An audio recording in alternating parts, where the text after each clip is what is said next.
খেয়ে দিয়ে এসে বিছানায় গা এলিয়ে দিয়েছিল মরিয়ম। হাসিনা বসে বসে পড়ছিল, নিচে মাদুর পেতে। বুকের নিচে একটা বালিশ রেখে উপুর হয়ে শুয়ে পড়ে সে। পড়ার ফাঁকে মাঝে একটু ঘুমিয়ে নেয়, জেগে আবার পড়ে, আবার ঘুমায়। এ তার অভ্যেস দাঁড়িয়ে গেছে। এজন্যে প্রায় ওকে ধমকায় মরিয়ম। আজও ধমকালো। ও কি হচ্ছে? উঠে সিধে হয়ে বসে পড়। শুয়ে শুয়ে পড়তে নেই কদিন বলেছি তোমায়? বই থেকে মুখ না তুলেই হাসিনা জবাব দিল, আমার যেভাবে ভালো লাগবে সেভাবে পড়ব, তোমার তাতে কি? মরিয়ম বলল, এভাবে পড়লে বুকে ব্যথা করবে। করুক, তাতে তোমার কি? বইটা বন্ধ করে রেখে একটু ঘুমিয়ে নেবার জন্য বালিশে মাথা রাখলো হাসিনা। মরিয়ম কি যেন বলতে যাচ্ছিল, দুয়ারে কড়া নাড়ার শব্দ হতে কথাটা আর বলল না সে। উঠে গিয়ে দরজাটা খুলে দিল। মাহমুদ এসেছে বাইরে থেকে, বগলে কতকগুলো বই, হাতে একটা কাগজের মোড়ক। মোড়কটা ওর হাতে তুলে দিয়ে মাহমুদ বলল, নাও, এটা তোমাদের জন্য এনেছি। মরিয়ম সকৌতুকে তাকিয়ে বলল, এর মধ্যে কি? কি তা আলোতে নিয়ে গিয়ে দেখতে পাচ্ছ না? বিরক্ত গলায় জবাব দিল মাহমুদ। যাও, একটা বাতি নিয়ে এসো চটপট করে। ও ঘর থেকে সব শুনতে পেয়ে বাতি হাতে দৌড়ে এলো হাসিনা। কি এনেছি রে আপা, দেখি দেখি। দাঁড়াও, দেখবে। অমন আদেখলেপনা করো না, এসব ভালো লাগে না আমার। নিজের ঘরে এসে বইগুলো মেঝেতে নামিয়ে রাখলো মাহমুদ।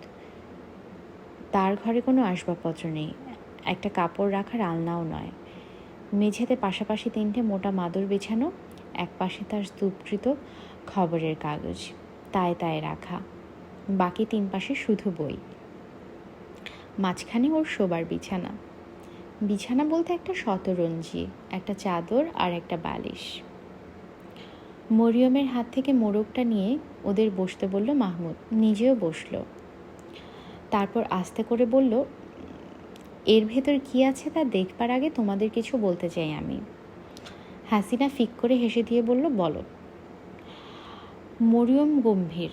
মাহমুদ ওদের দুজনের দিকে ক্ষণকাল স্থির চোখে তাকিয়ে থেকে বলল, দুর্ঘটনাবশত হোক আর যেমন করে হোক, তোমরা আমার বোন, তাই নয় কি? হাসিনা আঁচলে মুখ টিপে বলল, হ্যাঁ।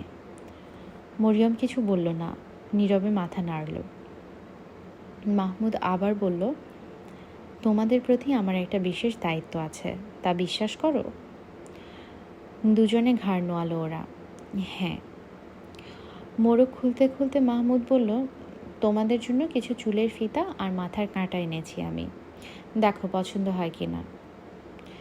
ফিতা জোড়া মাহমুদের হাত থেকে ছোঁ মেরে তুলে নিয়ে খুশিতে উজ্জ্বল হয়ে উঠে হাসিনা বলল, কি সুন্দর। নাচতে নাচতে মাকে দেখাবার জন্য নিয়ে গেল সে। মরিয়ম উঠল। মাহমুদ বলল, বসো, তোমার সঙ্গে কথা আছে আমার। মরিয়ম বলল, তুমি ভাত খাবে না? না, এক বন্ধুর বাসা থেকে খেয়ে এসেছি আমি। মাথা নেড়ে ওকে নিষেধ করলো মাহমুদ। বলল, তোমার সঙ্গে যে মেয়েটি আজ এসেছিল সে কে জানতে পারি? অবশ্য তোমার যদি আপত্তি না থাকে। মরিয়ম বলল, ওর নাম লিলি, আমার সঙ্গে পড়তো কলেজে। মাহমুদ বলল, থাক, তার নাম আমি জানতে চাইনি। জানতে চেয়েছিলাম ওর সঙ্গে তোমার সম্পর্কটা কি, জেনে খুশি হলাম। সহসা দুজনে ওরা নীরব হয়ে গেল। পাশের ঘর থেকে মা বাবা আর হাসিনার গলার আওয়াজ শোনা যাচ্ছে।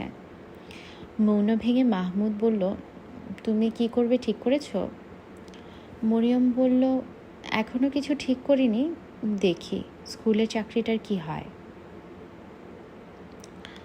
মাহমুদ বলল, তোমার বান্ধবী লিলি না কি নাম বললে, সে কি করে শুনি? মরিয়ম দাদার দিকে তাকিয়ে জবাব দিল, সেও একটা চাকরির খোঁজে আছে। মাহমুদ ক্ষণকাল চুপ থেকে বলল, যাও, এখন ঘুমোবো আমি। কাগজে মোড়ানো চুলের কাঁটাগুলো তুলে নিয়ে ধীরে ধীরে বেরিয়ে গেল মরিয়ম। ও চলে গেলে একটা সিগারেট ধরিয়ে লম্বা হয়ে শুয়ে পড়ল মাহমুদ। হাত বাড়িয়ে মাথার কাছে রাখা হ্যারিকেনটা নিভিয়ে দিল সে। এখন সমস্ত ঘরটা অন্ধকারে ঢাকা। চারপাশে তাকালে এই অন্ধকার ছাড়া আর কিছু চোখে পড়ে না। সিগারেটের মাথায় শুধু এক টুকরো আলো, বিড়ালের চোখের মতো জ্বলছে। আশা নামক মানুষের আদিম প্রবৃত্তিটুকুও বোধ হয় চিরন্তন এমনই করে জ্বলে। পাশ ফিরে শুয়ে মাহমুদ ভাবল, প্রধান সম্পাদক আজ কথা দিয়েছেন আসছে মাস থেকে 10 টাকা বেতন বাড়িয়ে দেওয়া হবে। যদি তিনি তার কথা রাখেন তাহলে সেই বাড়তি 10 টাকা প্রতি মাসে ভাই বোনদের জন্য খরচ করবে মাহমুদ। আর যদি ছলনার নামান্তর হয় তাহলে আর ভাবতে ভালো লাগে না মাহমুদের। সিগারেটটা অন্ধকারে ছুঁড়ে ফেলে দিয়ে ঘুমোতে চেষ্টা করে সে, কিন্তু সহসা ঘুম তার আসে না। সহস্র চিন্তা এসে মনের কোণে ভিড় জমায়। মাঝে মাঝে মনে হয় রোজ রাতে এমনই ভাবনার জাল বুনতে বুনতে হয়তো জীবনটা একদিন শেষ হয়ে যাবে তার। জ্বলে জ্বলে ক্ষয়ে যাওয়া মোমবাতির মতো ধীরে ধীরে ফুরিয়ে যাবে সব কিছু। নিউজ সেকশনের লম্বা ঘরটা এখন চোখের উপর ভাসে। অনেক আশা নিয়ে একদিন মিলন পত্রিকায় চাকরি নিয়েছিল মাহমুদ। সাব এডিটরের চাকরি, মাসে 50 টাকা বেতন। অর্থের চেয়ে আদর্শ সাংবাদিক হওয়ার বাসনাই ছিল প্রবল। কালে কালে একদিন লুই ফিশার হবে। শুনে senior sub editor Amjad Hossain শব্দ করে হেসে উঠেছিল। লুই ফিশার হবে? বেশ বেশ, অতি উর্বর মস্তিষ্কের কল্পনা বটে। বছরখানেক কাজ করো, তারপর লুই ফিশার কি চিংড়ি ফিশার দুটোর একটা নিশ্চয়ই হতে পারবে। বুড়োটার উপর রাগে চোখ মুখ লাল হয়ে গিয়েছিল মাহমুদের। গালাগাল দিতে ইচ্ছা করছিল তাকে।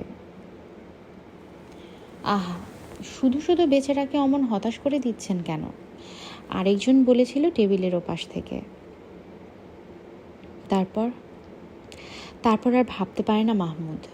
একটু পরে ঘুমিয়ে পড়ে সে। সকালে ঘুম ভাগতে মুখ হাত ধুয়ে বাইরে বেরোবে বলে ভাবল মাহমুদ।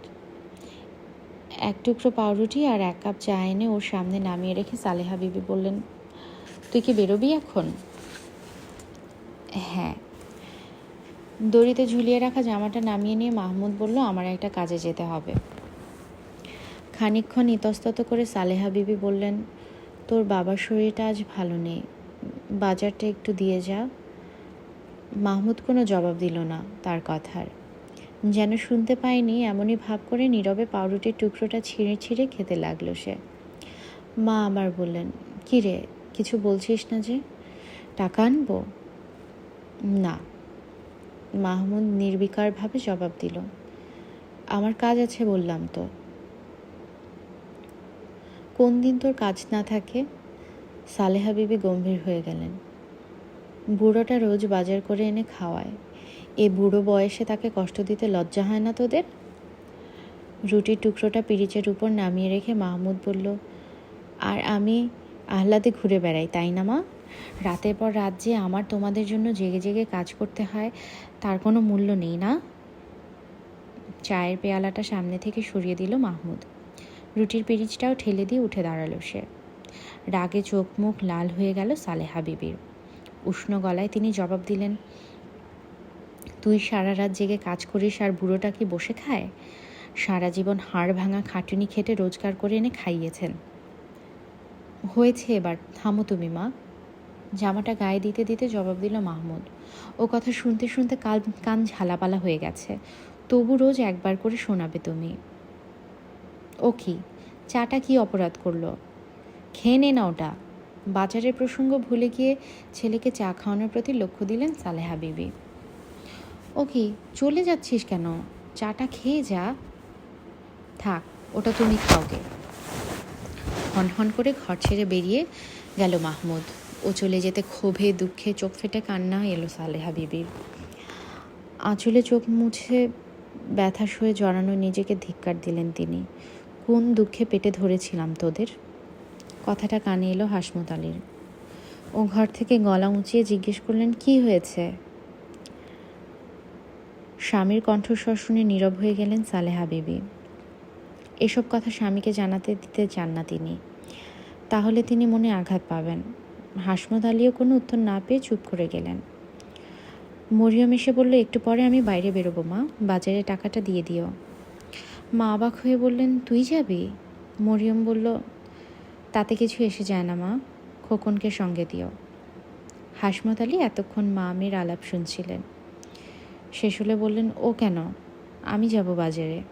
সালেহা বিবি বললেন, তোমার শরীর খারাপ লাগছে বলছিলে না? ও কিছু না, আস্তে করে জবাব দিলেন হাসমত আলী।